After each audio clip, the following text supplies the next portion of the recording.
un podcast de Cooperativa. Este es el podcast de Lo que queda del día, una presentación de cooperativapodcast.cl, otra forma de escuchar. Hola, este es un nuevo episodio de Lo que queda del día. Lo estamos grabando junto a Ulises Aldea. Yo soy Paula Molina y compartimos la entrevista respecto a las más recientes declaraciones del embajador de China en Chile, el difícil equilibrio del país entre Estados Unidos y la República Popular. Eso y más en este episodio de Lo que queda del día.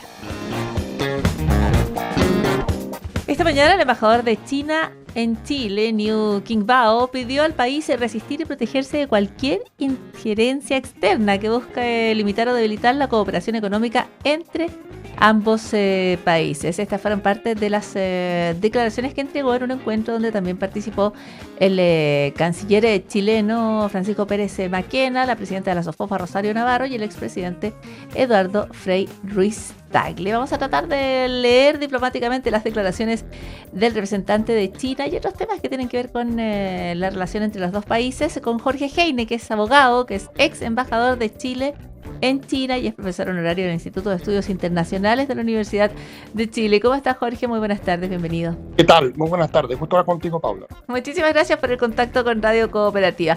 En lenguaje diplomático, cuando Pekín, ¿no? Porque el representante de China habla a nombre de la República Popular, cuando habla de injerencia o diplomacia, ¿de qué está diciendo realmente en su código diplomático el embajador?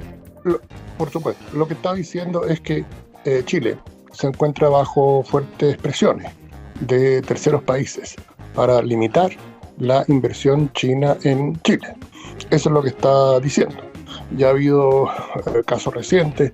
Había un proyecto de una empresa china de adquirir una empresa del sector eléctrico, algo que en definitiva se abandonó precisamente por este tipo de situación. De manera que es a eso que alude el embajador chino. Pero no menciona a Estados Unidos. ¿El mensaje es a Estados Unidos o es al gobierno chileno? No, a ver, yo creo que a los dos. En general, en diplomacia lo que se usa es no mencionar directamente a los países a los que se está aludiendo. Pero todo el mundo entiende de qué es lo que se trata.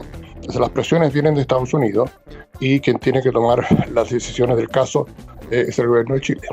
¿Y qué espacio tiene el gobierno chileno para tomar ese tipo de decisiones considerando el enorme peso que tienen ambos países, tanto Estados Unidos como China, en la economía del país, de Chile? Bueno, por eso, o sea, yo creo que acá es importante mirar hacia atrás y lo que ha hecho Chile hasta ahora. Yo creo que durante los últimos 20, 25 años, Chile ha logrado mantener un equilibrio muy importante en su relación tanto con Estados Unidos, que es un socio muy importante de Chile, lo ha sido por 200 años, y también con China, que es nuestro principal socio comercial y donde va un 40% de nuestras exportaciones. Entonces yo creo que el secreto del éxito para el gobierno del presidente Castro es lograr mantener ese equilibrio. La preocupación que existe en ciertos círculos es que se ha ido arrimando, el gobierno del presidente Castro se ha ido arrimando demasiado a Estados Unidos. Las declaraciones del canciller en Washington diciendo que Estados Unidos era el socio estratégico principal, en ese sentido fueron vistas con mucha preocupación por distintos sectores. Y esto aumentó, esta preocupación aumentó cuando a las pocas semanas de esa declaración Estados Unidos aplicó un arancel de un 12.5% a Chile. De manera que acá tenemos un caso de una especie de alineamiento que no es correspondido por parte de Estados Unidos. Argentina le impusieron un arancel de un 10, Ecuador de un 10, y eso que Chile tiene un TLC con Estados Unidos desde hace 20 años, casi más de 20 años, el primer TLC de un país sudamericano. De manera que acá hay un problema. Usted dice hay un alineamiento que es no correspondido. ¿Cree que el embajador de China habla de manera calculada, considerando que precisamente durante estos días se está negociando con Estados Unidos a ver si es posible bajar el arancel? ¿Cree que eso está en el cálculo de las declaraciones del embajador chino? Bueno, a ver, yo creo lo siguiente. Acá, en diplomacia, la clave está en lograr conjugar lo que son los intereses del país con con la coyuntura que se está dando en este momento. Obviamente es una coyuntura nada de fácil, por las razones que tú has indicado. Pero yo creo que una diplomacia sagaz debe poder lograr obtener estos objetivos. No hay ninguna razón por la cual una buena relación con Estados Unidos debe ser incompatible con una buena relación con China. Todo depende del manejo de la Cancillería, del canciller, y de las señales que se entreguen. Si la señal es, nuestra preferencia es con Estados Unidos, eso obviamente es una mala señal. ¿Por qué? Por una parte Estados Unidos no lo respeta, porque nos estamos subordinando a lo que quiere Estados Unidos. Y por otra parte la señal para China, que es nuestro principal socio comercial, es que, bueno, a ellos les damos menos importancia que Estados Unidos. Entonces, lo que nosotros hemos planteado con mis colegas Carlos Fortini y Carlos Minami en varios libros es la noción de no alineamiento activo, que nuestro país tiene que poner sus intereses al frente y no alinearse con ninguna de estas dos grandes potencias. Y cuando hablas de diplomacia sagaz, ¿qué ejemplo podría darnos de esa sagacidad en diplomacia que es la que se necesita desde su punto de vista, Jorge? Bueno, a ver, un ejemplo muy concreto. Chile es uno de 6 países en el mundo que tiene tratados de libre comercio tanto con Estados Unidos como con China. Ahora, eso requirió un manejo muy, muy fino, que no fue nada fácil, pero se logró. Y ahora yo creo que lo importante es lograr mantener ese compromiso que Chile ha tenido con el libre comercio, que lo ha tenido durante 30 y tantos años y que lo ha llevado al sitial que está hoy día el país más desarrollado de la región. Entonces yo creo que acá es importante mantener ciertos principios y al mismo tiempo darle a entender a Estados Unidos que acá se nos está discriminando. ¿Por qué un arancel más alto para Chile, que tiene un tratado de libre comercio con Estados Unidos, que Argentina y Ecuador que no lo tienen? O sea, es una situación muy insólita. ¿Y cuál es su expectativa de esas negociaciones? Bueno, yo creo que la Subsecretaría de Relaciones Económicas Internacionales tiene un personal muy capaz, gente muy preparada, con mucha experiencia. Chile es un país que ha negociado numerosos acuerdos. Chile es el país que más tratados de libre comercio tiene en el mundo. Estamos hablando de 35 tratados de libre comercio alrededor de 65 países. Entonces, ellos tienen que poder manejar bien esta situación. Pero yo creo que el tema clave acá es el siguiente. Chile no puede aparecer subordinándose a lo que quiera que diga los Estados Unidos, lo que quiera que diga la administración del presidente Trump. En el momento que se hace eso, obviamente uno se pone en una posición muy vulnerable y muy, muy desmejorada. Pero al mismo tiempo, cuando el embajador chino advierte sobre la injerencia externa, pero está públicamente pidiendo al país que se resista a esas presiones, ¿ahí hay una contradicción también? No, pues ¿cuál es la contradicción? Yo creo que acá que hay un interés de ejercer algún tipo de influencia también en sus declaraciones. Bueno, sí, claro, uno podría decir eso. Pero el punto es el siguiente.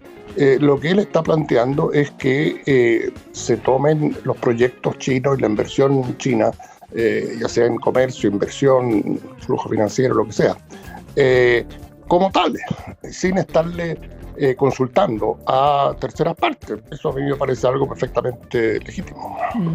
Jorge Heine, se le ha restituido la visa al exministro Juan Carlos Muñoz. ¿Cree que eso implica que el episodio del famoso cable submarino está cerrado con Estados Unidos o sigue abierto ese problema? No, yo creo que ojalá que estuviese cerrado. A mí me gustaría que se cerrase y que ese cable se pudiese instalar, porque a Chile la verdad que le hace mucha falta un cable que cruce el Pacífico Sur y que llegue hasta China. No, yo creo que el gobierno de Estados Unidos se dio cuenta que lo que había hecho con el ministro Muñoz fue algo que estuvo mal hecho. Yo conozco mucho al ministro Muñoz, que es una persona muy destacada. Él además, acá es la gran paradoja. Por una parte, él, de acuerdo a numerosas evaluaciones, era el mejor ministro del gobierno del presidente Boric, según distintas encuestas. Y por otra parte, es una persona muy vinculada a Estados Unidos. Hizo su doctorado en ingeniería en la Universidad de California en Berkeley, una gran universidad. Después hizo un postdoctorado en MIT. Entiendo que tiene una hija estudiando en Estados Unidos. No era que era algo realmente insostenible aplicarle a él una sanción de este tipo sin decir agua va. Entonces se le envió el mensaje, entiendo por funcionarios de la Embajada de Estados Unidos, que debía solicitar su visa nuevamente, y cosa que él hizo. Pero yo creo que fue un episodio, la verdad es que muy ingrato y que yo creo que no es el tipo de cosas que se debe hacer, a mi juicio. Pero usted dice esto resuelve la situación personal de Muñoz, no la del cable subterráneo y probablemente no aquella que tiene que ver sobre las preocupaciones respecto a infraestructura en la que participen otros países, ya sea China o Estados Unidos.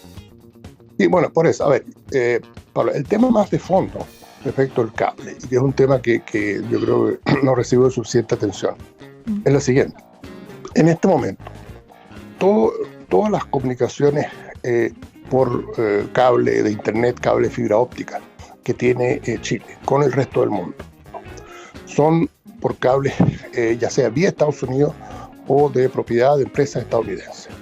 Eso significa que eso lo pone a Chile en una posición extremadamente vulnerable, porque el día de mañana se le puede cortar el acceso.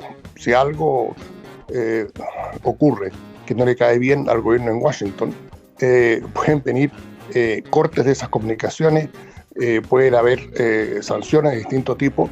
Una cosa es quitarle la visa, no sé si tú sabes, pero por ejemplo, varios jueces del Tribunal Penal Internacional han sido sancionados por el gobierno de Estados Unidos a través de empresas estadounidenses que les han quitado acceso a sus tarjetas de crédito, les han quitado acceso a sus cuentas bancarias, les han quitado acceso a las comunicaciones telefónicas. Claro, porque el monopolio digital que tienen estas empresas te permite hacer esas cosas. Por eso que para Chile es tan importante diversificar su conectividad digital, porque si no, estamos expuestos a que cuando existe una situación de monopolio, ese monopolio puede abusar. Y eso es algo muy grave. De ahí la importancia de diversificar nuestra conectividad digital y tener cables con China y con otros países. Ya, o sea, dice que hay un riesgo al quedar expuesto a este monopolio digital, y ese es el tema de fondo del cable. Ahora, es bien fuerte la posibilidad de que Washington podría cortar las comunicaciones, pero la verdad es que es un escenario internacional cambiante y estamos en tiempos de lo inesperado, parece. Por eso, a ver, si se le aplican estas sanciones a jueces del Tribunal Penal Internacional, usted comprenderá que esto no es algo de mi imaginación, es algo que está ocurriendo, ha ocurrido. Entonces, en ese sentido, es muy importante tener claro que en la era digital, diversificar nuestra conectividad digital es un imperativo. A ver, otro ejemplo, Chile tiene 6 cables de internet, ¿no?